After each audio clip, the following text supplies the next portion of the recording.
Took the axle out from the rear, so I can start getting it cleaned up, ready to go in there. I got the 8-inch super lift springs. Now I just gotta order in the shackle flip and all the other stuff for the rear suspension. But I got the front diff done. It's pretty mirror-like, pretty much chrome. Then I just use motor oil. I'll put a coat of motor oil on it, and that'll keep it from rusting. I already did it once, and then got it wet and let it sit for a couple days, and it didn't rust. So that's what I'll do. It's about the same as the regular cheap chrome.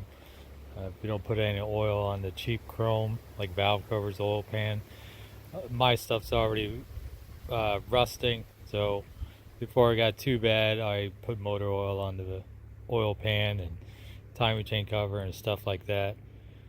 So it saves me from having to wax it. The wax isn't going to last very long versus the oil will keep it from rusting, and it looks somewhat decent. So at least that's done. I got the drain plug is drilled out. I'll probably end up painting both of these black, the bolts black.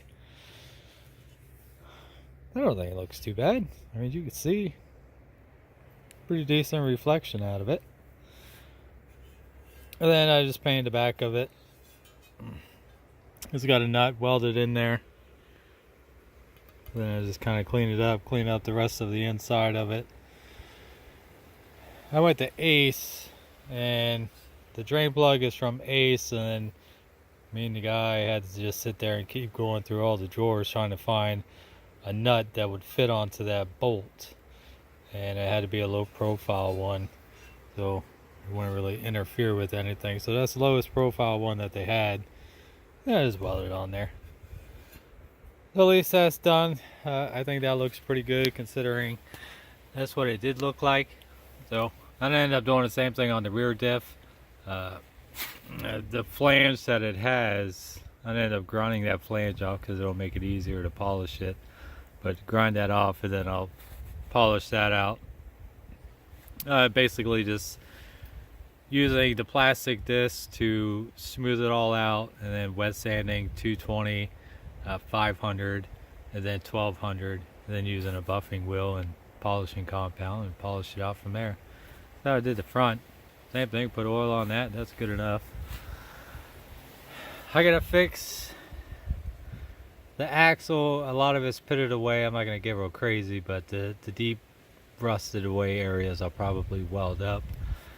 And then weld those on there, and the shock mounts and all that. But I gotta have all the suspension parts, and I'll just kind of test fit it from there.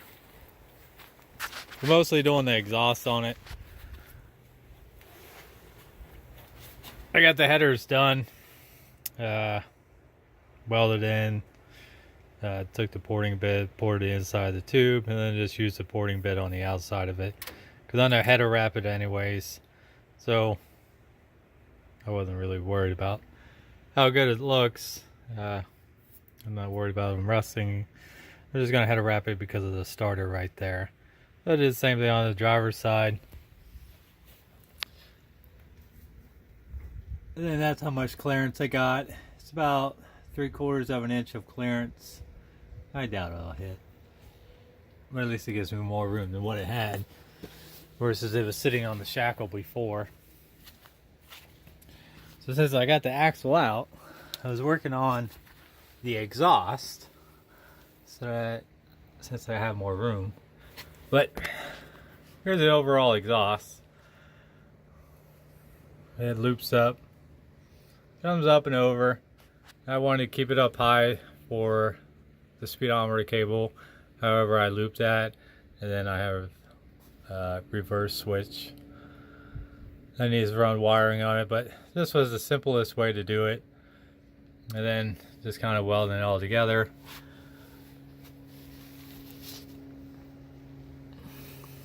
Then there's the rear of it. Since I wanted to keep it tucked up underneath the frame, I ended up getting angle iron, and it's cut to fit on top of the frame rails. Then I'll just do little spot welds there, and then weld these onto that, and then I can just unbolt it if I ever need to take the exhaust out.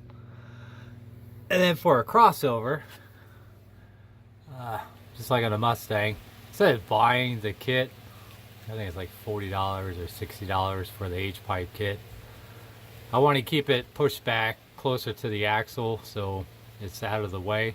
I ended up just taking a 3-inch cutoff wheel and cut out a circle to fit a 2.5-inch pipe.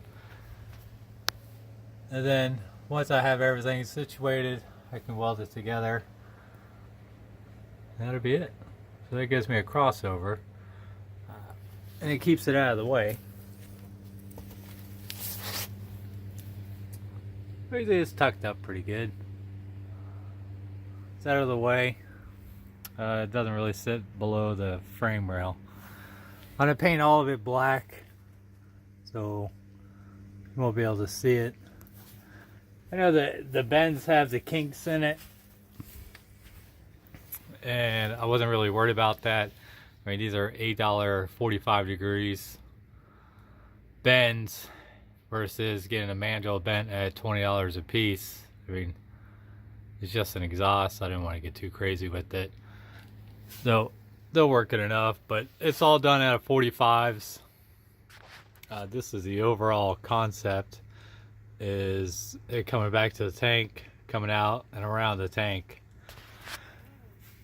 You can see it's spaced out. I'll probably end up doing header wrap on this also, but I'll probably go from there along the side of it with black header wrap, so you won't really be able to see it because all the exhaust is going to get painted black, and then it'll just get angled out onto the bottom. But I can't really finish it until I have the shackle flip, and I need to drop the fuel tank out so I can put the electric fuel pump in there for a 90 Suburban throttle body injected, since I can't run a mechanical fuel pump. So kind of need a lot of stuff to do a lot of stuff, but it's getting there. The shocks are going to get relocated instead of it being staggered on this side. My biggest issue is with the pipe. And I end up trying to run the shock, since these two holes are on both sides in the same position. I end up using this lower hole, drill it out to fit the shock mount, and then I'll run both shocks in the same direction facing down to the axle. I gotta weld the shock mounts onto the axle tube anyways, so I could change it, move them so that they're out of the way. And then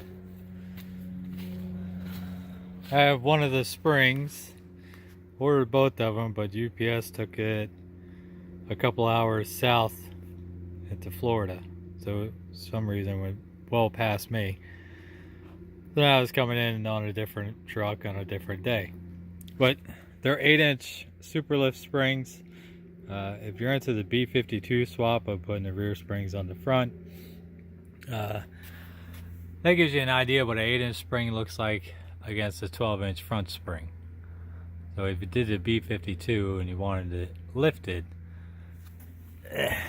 you'd be a little bit higher than what a 12-inch front spring is, which they're almost exactly the same. Outside the rear spring is longer, which is why you need the different hangers. But if you're wanting to do that kind of a swap, an 8-inch spring kind of gives you an idea of how high you would get versus a 12-inch spring. But that's it. That's as far as I got. Kind of fooling around with the exhaust. I think it'll come out pretty good. That's it.